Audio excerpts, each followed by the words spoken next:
Good evening, this is Kuro. Got a ranked game in my Z52, going over the matchmaking, Montana, Salem, Double Hindenburg, Gearing, Daring, Shima. Rounding out the enemy team, the map is Shards. Uh, Obviously, with it being ranked, it's a domination battle.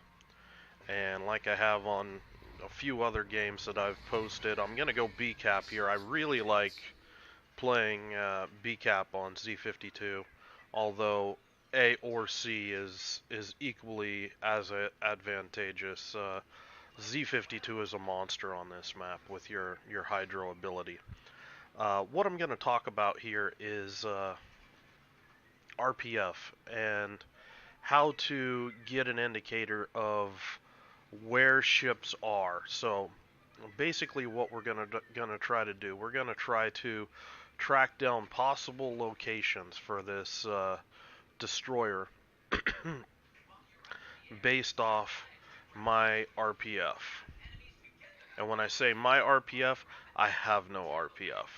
So what I'm going to rely on is good old-fashioned Mark 1 eyeball, and as my team deploys, I will be the closest target to a ship with RPF. So I've got 3 potential destroyers with RPF. Hindenburg, it's really questionable to take RPF on a Hindenburg. Maybe the Salem, but I kind of doubt it. And of the destroyers, we've got Gearing and Shema that I would consider viable with RPF. Daring, however, is not. You need every 19th point on the Daring to get the most out of that ship. So being located, I'm about 75% positive right now that there is either a Shimakaze or a Gearing approaching B-Cap. Just like that.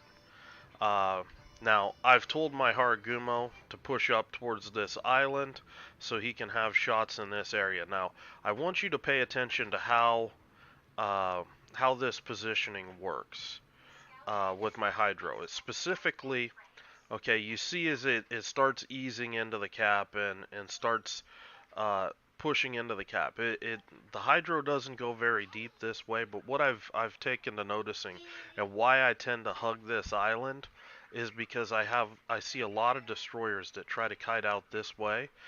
Look how nasty it gets. If you get detected here and you go to kite out, you actually push deeper into the Hydro, and you get shot at longer than if you just backed up. You want juice? So just watch and see how that's gonna roll out over into the cap.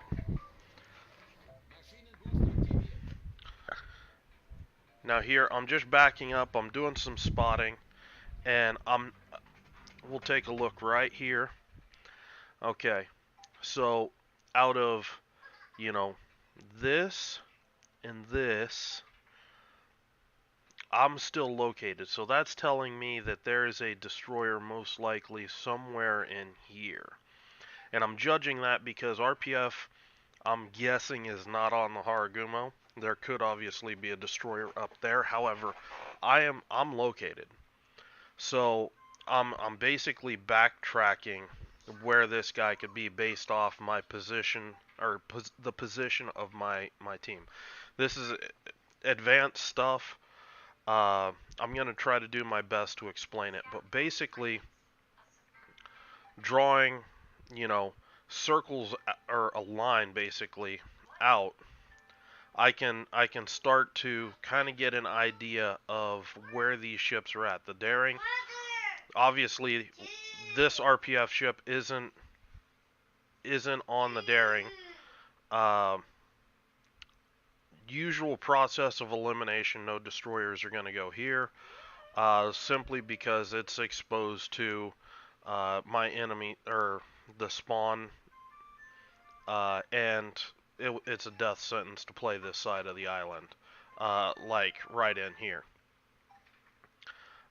So they're not out here, because they would be closer to the daring. So that's telling me process of elimination is a no there. They're not up in here because they would be closer to the Haragumo. So that leaves this area right out here. Somewhere in here.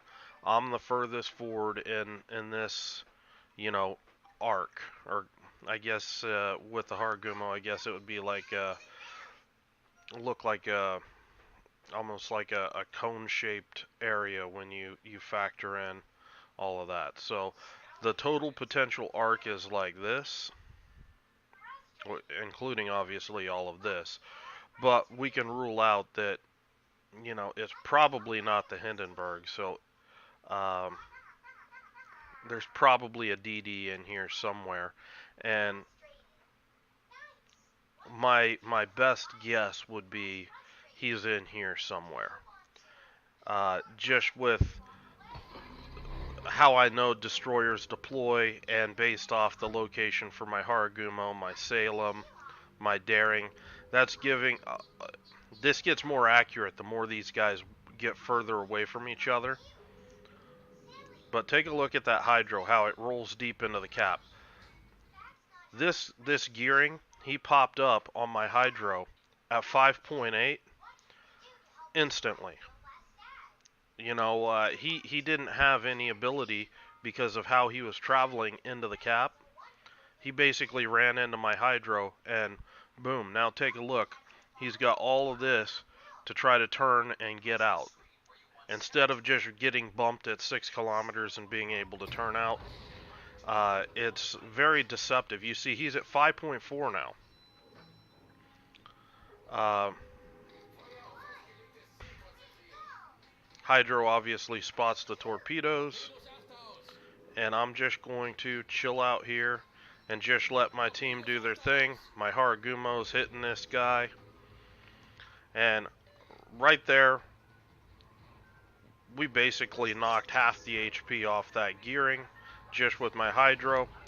Now we've got Salem radar coming in. They get some more chip damage on him. Moskva goes on ahead and radars, and my team's going to be able to finish him off right there.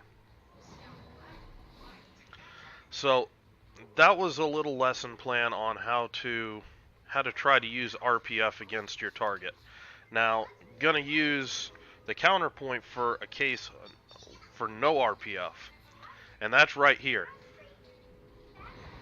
My best guess is Moskva doesn't have it, Salem doesn't have it, Haragumo doesn't have it, I obviously don't have it.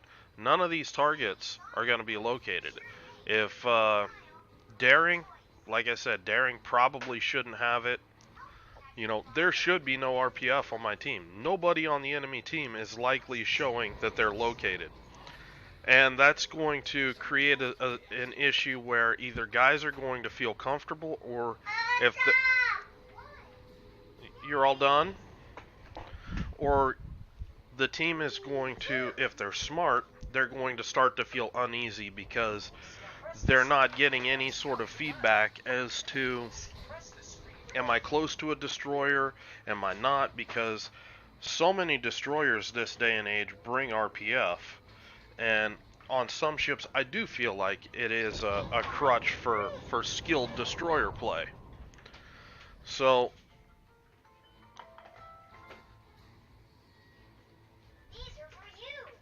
the lack of RPF, not relaying any information to these torpedo targets, I've yet to be spotted. Nobody, they just know something capped B cap. Something got their gearing killed.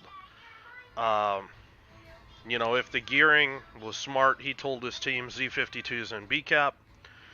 But chances are he didn't even do that. So at this point, they just know something cap B cap and, you know, disappeared. And you know what? I think that Hindenburg does have RPF. Let's try it out. Once I get down here past this Yamato, let's see if I lose RPF. because it can't be this Hindenburg, because he's closer to this Hindenburg, closer to this Yamato. It wouldn't be the Daring, obviously, with the distance there.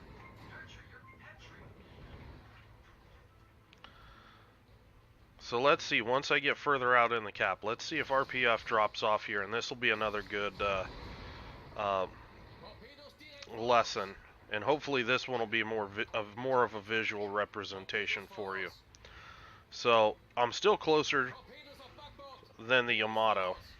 Now I'm gonna drive across the cap because this is my target. I wanna wipe out that Daring. Calm down.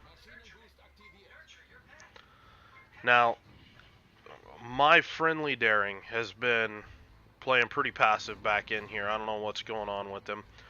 But, again, this Daring probably doesn't... And you can see I'm not RPF detected, so yes, that Hindenburg is running RPF. So you can tell right now this Yamato is actually located, and it's on the Hindenburg, or RPF is on the Hindenburg, and you can see how that's... You're all done? Okay. 1 second, guys. Let me deal with an impatient dinosaur. Don't want to try to remake a video. I'm hoping to be able to get 3 for you today, and I'm pushing. Okay. Dinosaur number 1, all done. Alright, here we go. Now, here is an advantage of no RPF. I know the rough location of the Daring. I know he's going to try to sail through this route to escape. If I had RPF, he would be seeing that he's located. He would know he's being tracked. He may choose to set up an ambush back here. He may choose, the hell with it, I'm going to go this route. You know, there's different things that he might do. I've never been spotted yet. All of a sudden, bam, he's in hydro range. It's on. I'm slowing up. I'm going to use my smoke. Now, I'm going to talk to you about this ambush with the Z52. Basically got in there inside hydro range, hit him, start smoking. The intention for the smoke is I just want to reduce the damage that I'm going to take. This destroyer can really hurt me hard with particularly its AP DPM. I don't want to have a stand-up fight with this guy. I'm 3.6 kilometers away. You know, we both can really hurt each other at these distances, but he's got more DPM. He's got a repair. I've just got the sneaky ability to say, you know what? You can't really hit me, and that's what I'm going to use. But I don't want to risk this guy slipping away and being able to heal up. He's had a lot of HP. He probably still has repairs. So you see, avoiding the damage, chunking him down. Okay, I don't want this guy to get away, so I'm accelerating out of my smoke. I don't want this guy to get away. Good night.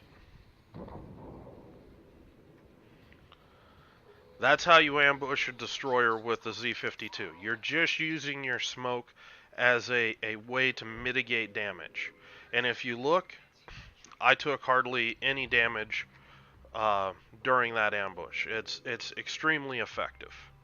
You get a lot of things working for you with get into people's decision-making loop, where they have to observe an issue, you know, orient themselves, decide on how they're going to solve it, and then react to it, and actually act.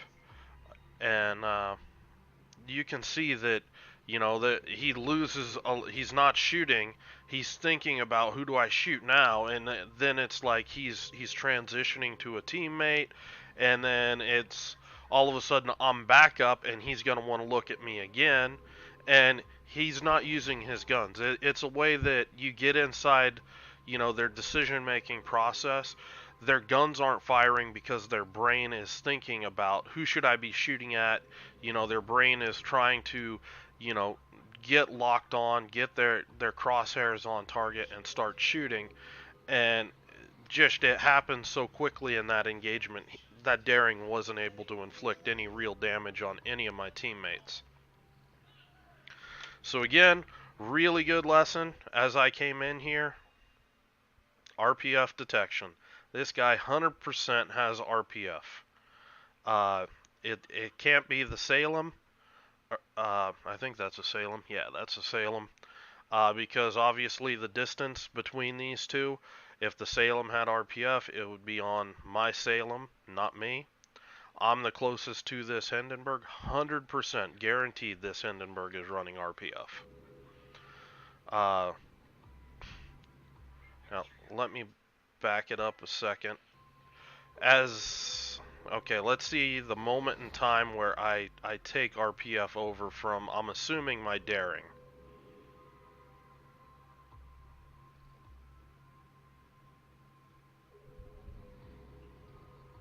Boom. Okay. And you can notice he stopped in his smoke, and I just basically passed him. I'm in front of him and picked up the RPF from the Hindenburg. This is textbook, you know, communication, particularly when you're getting you're discussing it in your teams, and you're like, one guy says, "I just lost RPF." You know, somebody should be saying, "I just got it," and or you know, they're stacking RPF on a particular ship. If nobody is saying, "Well, I just picked it up," and somebody else's RPF detected, you need to think, well, that ship RPF probably stacked on one of these ships that was already located, and from there you can, you know, suss out some additional information. Again, this is an advanced tactic because it really relies on a lot of um, map awareness and an understanding of how the mechanic for RPF works. And so I'm going to go on ahead and upload this as a competitive destroyer lesson, because this is the type of stuff that we get into at a competitive level when we're talking during a battle. So here, just my team's focusing down this Salem. I know he's not going to last long, so I'm not even going to slow down. I'm just going to push in here. I want to take this cap, get points rolling in my favor for my team again, and just keep right on pushing. At this point, we're in cleanup mode, no respect. I've got HP to trade if that Salem sees me.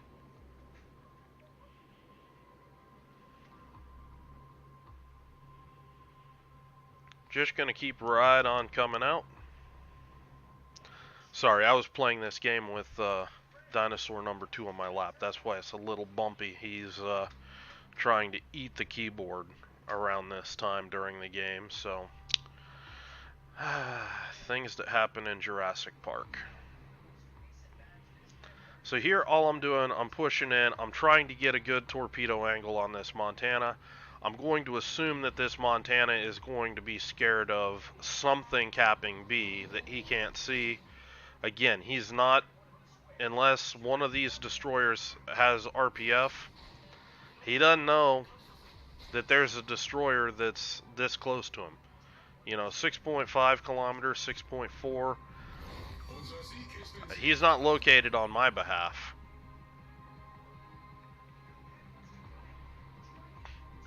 Now let's see if the Haragumo picks up RPF. I don't think he will, because I smoke up and I pretty much make a last stand here.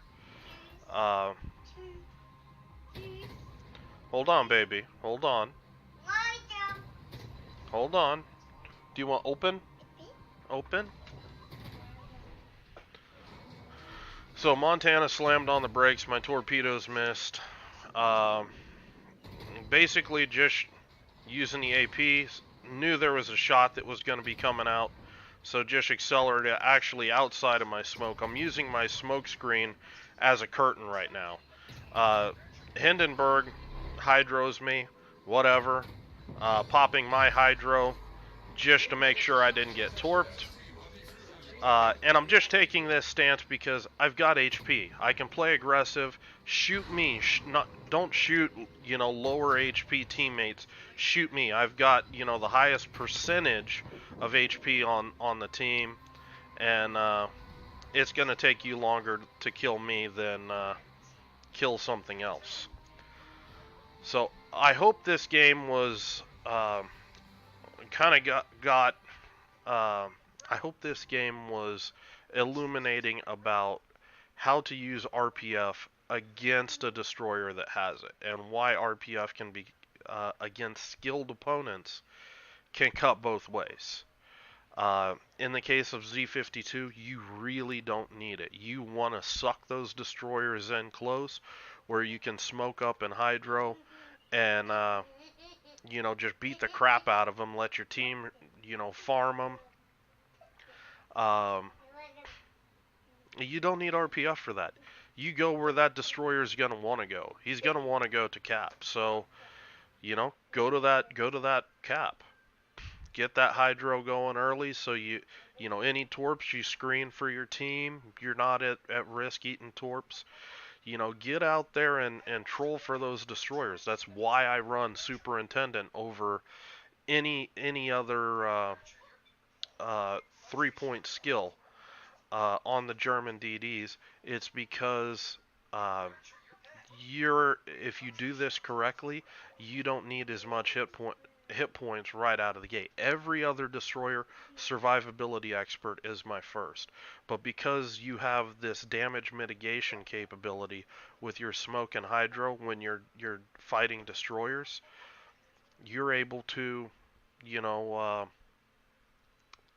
mitigate a lot of that damage unless you're counter radared and all of that. But I still use survivability expert, but it comes later on in the build, uh, simply because that smoke and hydro and speed boost is so it's so nice, it's so strong that it gives you so much flexibility, and it also is why I run the jack of all trades, and why I went and purchased that special German captain, and then just dumped a bunch of elite commander XP to grind them out to 19 points. That's what I did with about half of the elite commander XP I ground for this last clan battle season. I just dumped it right into that captain. As it came in every night, I just kept leveling that captain up, and it does a lot for the build. It lets me really increase that tempo, that pressure on the enemy destroyers, and that's what I like about this build.